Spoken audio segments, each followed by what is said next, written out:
For years, I thrived in the high-pressure business world, but the workaholic life finally caught up with me.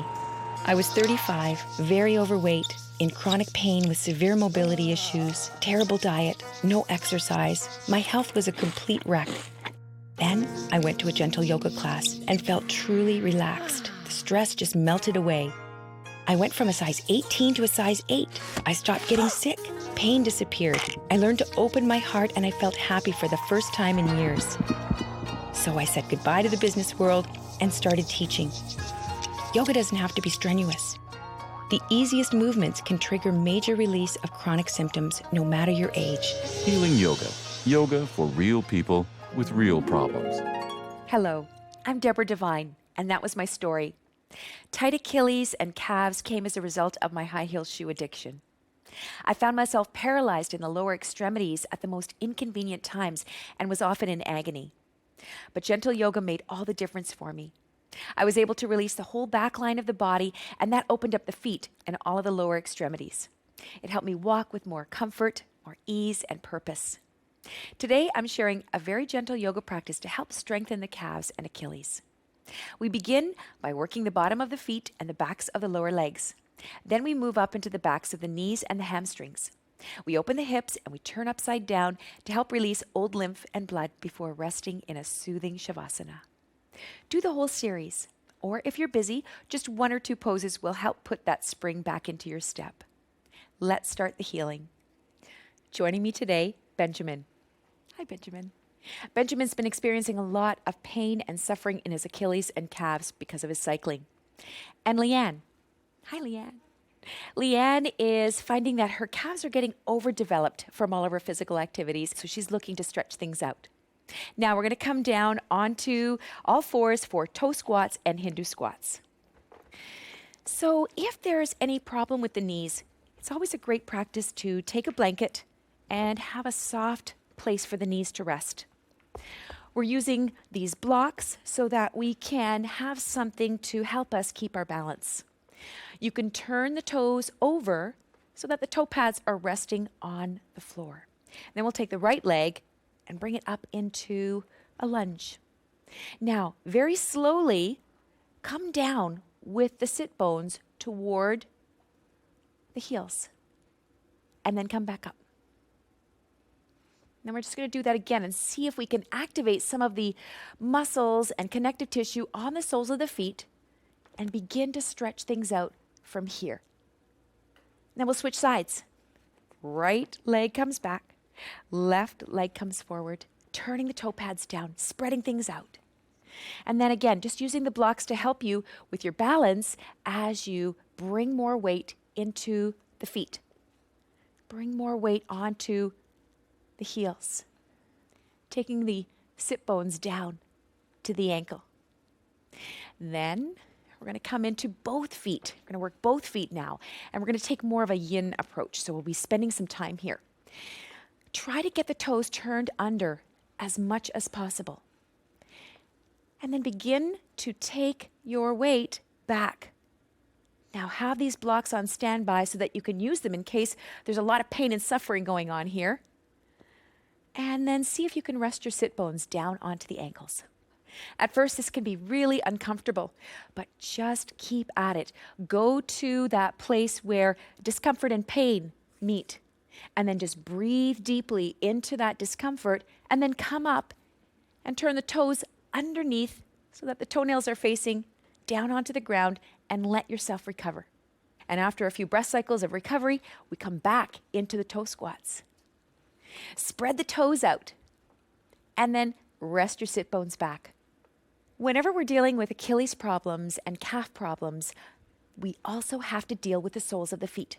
You'll never have problems with your calves and your Achilles without the soles of the feet also being involved. There's fascia, connective tissue, that is on the soles of the feet that can get very tense. So it's important to keep working with opening up the soles of the feet in this beautiful toe squat. So let's come up, turn the toenails down. Wow, yes. Just wiggle the toes a little bit here. And now we're going to be moving into Hindu squats. So with the Hindu squats, we come back onto the legs and we have our blocks on standby. We come back onto the heels, and the toes and the knees are facing the same direction.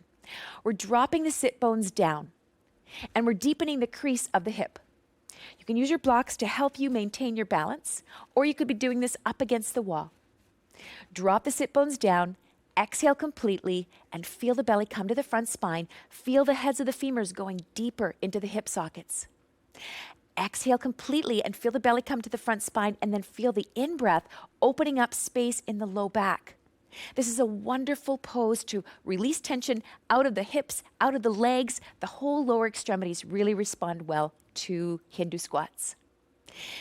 There is a sense of fullness that we get in the calves, and this is a wonderful way to clear lymph and clear old energy that's stuck in the backs of the legs. Please continue to enjoy these Hindu squats, and when we come back after the break, we'll have some more healing yoga for calves and Achilles. Healing Yoga. Yoga for real people with real problems. My name is Benjamin. I'm 40 years old. I do a lot of cycling, both indoor and outdoor, and as a result, I have a lot of tightness and pain in my Achilles and in my calves. Whether it be walking up and down stairs or even just walking in general, I find that my calves and Achilles are quite tight. I'm hoping that yoga can help me improve my flexibility and also stretch those muscles overall so I can reduce that pain. Welcome back. In today's episode, we're using our gentle yoga practice to help us with problems with our calves and our Achilles tendons. Benjamin, how bad do these problems get for you? They can be quite severe by the end of the day. My calves and Achilles can be quite tight. And even one time when I was teaching one of my classes, I actually had one of my calves seize up on me. Well, these next poses are going to be fantastic for the Achilles and the calves. Uttanasana, standing forward fold. Now, we're going to come into Tadasana first, the mountain pose, to really feel grounded. The heels are out and the toes are in. We can take the feet about hip-width apart or even a little bit wider if that's more comfortable. Bend the knees, take the sit bones back, and let the pelvis come up and over so that you can come forward. We've got some blocks here to help keep us supported. If the hamstrings are really tight, we don't want to go too far. Feel this wonderful energy expanding through the hamstrings. And we're moving the muscles of the backs of the legs up. Feel the out breaths take that energy down into the ground. There's a lot of tension that can build up in the back line of the body, and we're not aware of it until we come into the forward fold. Let your head come down. Shake your head. Nod your head. Make circles with your head. And then we're coming up into the one-legged Ekapada version of Uttanasana. So we come up onto the right foot, and we can use the blocks to walk our way around to the baby toe side of the foot. We are really pressing down into the ball of the big toe and using the breath to keep this wonderful twist going. We have the femur, the upper leg bone is stable, and the pelvis is coming up and around. Now, let's walk the blocks back to center and then keep going to the opposite side. Press down into the baby toe side of the foot and then come back to center. Now, both legs come down, and then we'll come down into Uttanasana again. You can take your elbows and let your head rest down. Shake your head. Let's go back to the blocks. Ground on the left foot and begin to come into Ekapada. The right foot comes up and we begin to travel over to the baby toe side of the foot. Make sure that the ball of the big toe is resting down. Then we come back to center. And again, opposite side. The femur is stable and the pelvis is coming up and over. Press down into the baby toe side of the foot. And then coming back to center. Both feet come down. Release into Uttanasana. Keep the knees bent to protect the hamstrings. It takes about 1.5 years to fix a torn hamstring, so always bend the knees and let the sit bones rise in their own time. No need to rush things. It's so important to protect the hamstrings. We are dealing with a lot of tightness and tension that's been there for a long time, and you may not notice it until you actually come into a forward fold, and then the backs of your legs start screaming. What we want to do is we want to open things up very gently and very slowly, and we want to use the breath and visualize the breath going in there and helping us release. Now we're going to add a little bit more to the pose by taking a blanket underneath the forefoot. So we've got a little bit of height here, and we're going to stand on the blanket. Coming back on the heels, you can feel that your balance might be a little bit off. Spread the toes, engage the bottom part of the body. And then we'll come into Uttanasana. Bend the knees, take the pelvis up and over, here are the blocks, and release down. Begin to lengthen the legs one at a time. Feel that wonderful opening through the Achilles tendons, through the upper part of the calves, through the backs of the knees. Now we're going to go one leg at a time and do that rotation again. Ekapada, right foot comes down. We begin to walk the blocks over to the right, press down into the baby toe side of the foot. Then we come back to center and keep walking over to the left side. Press down into the baby toe side of the foot and then come back to center. Left foot comes down. Ekapada. Right foot comes up. Walk over to the baby toe side of the foot and press down into the ball of the big toe. Then walking back to center. Pressing down into the baby toe side of the foot. Feel that wonderful stretch in the back of the calf and then come back to center. Uttanasana. And then walk the hands up. And then take your feet off of the blanket and stand in Tadasana. Please continue to enjoy a couple more rounds of Uttanasana, both with and without the blankets, and see the big difference it makes in your hips. We'll see you in just a few moments. When we come back, we'll have some more healing yoga for the calves and the Achilles. Healing Yoga. Yoga for real people with real problems. Hi, I'm Leanne, 51 years old. My issue with my calves is with cycling, the calves were getting a little bit bigger, so my skinny jeans weren't fitting the same as what they used to. So what I'm hoping to get out of today's yoga class is some exercises that will help slim my calves so my skinny jeans can look awesome again. Welcome back.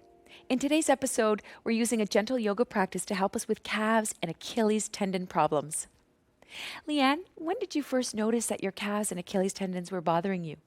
I noticed it whenever I started to up my mileage with the cycling. So the calves started to get a little bit more overdeveloped and they did have a lot of pain and tension.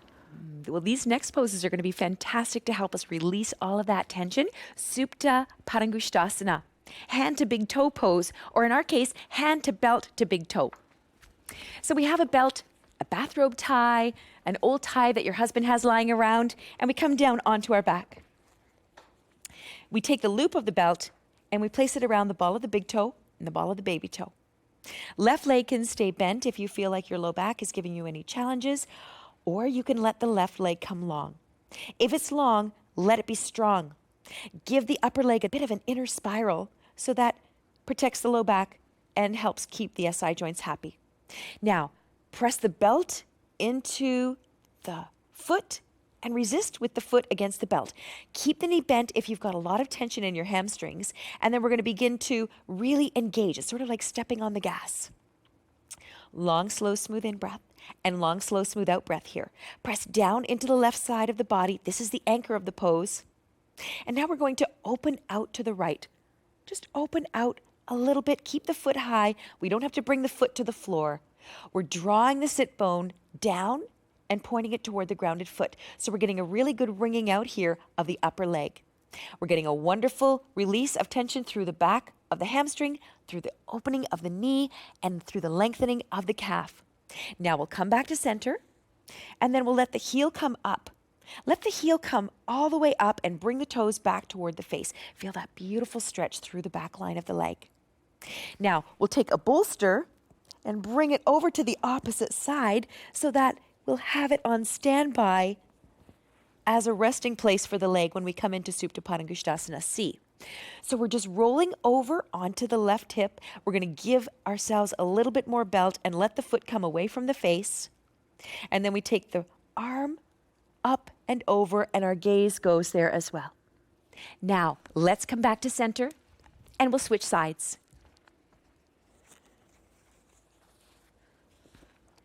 Keep the knee bent, that's grounded, or have the leg long. Press down with that whole right side of the body and begin to just slowly open up the back of the leg. Press the foot into the belt and resist back with the foot into the belt. We'll go for Supine B. Ground on the right side and begin to open out to the left. Drawing the left sit bone down and pointing it toward the grounded foot and really energizing the whole inner leg here. Long, slow, smooth in-breath, long, slow, smooth, and complete out-breath. Then we come back to center. We switch hands. We roll over onto the right hip and let the bolster support the leg. Give yourself a little bit more belt to make the pose easier and more enjoyable. And then take the left arm over and take the gaze past the hands. Again, pressing the foot into the belt and the belt into the foot. Going to the bottom leg, giving it an inner spiral. Going to the top leg, giving it an external rotation. Squeezing the legs together, drawing the hip away from the bottom of the ribs and breathing deeply. Exhale completely and feel the belly come to the front spine. And then inhale and release the effort and just let your leg rest here. Let's come up for another round. Leg comes up. Take the belt into the right foot. Lengthen the left leg and continue on with more repetitions of Supine. And when we come back in a moment, we'll have some more healing yoga for calves and Achilles tendons. Healing yoga. Yoga for real people with real problems. The Achilles tendon is the strongest tendon located in the human body. Its purpose is to connect the lower leg muscles and calf to the heel of the foot. Since this tendon provides an enormous amount of mobility to an individual, any injuries inflicted to this tissue should be immediately brought up with a physician to prevent further damage. Welcome back.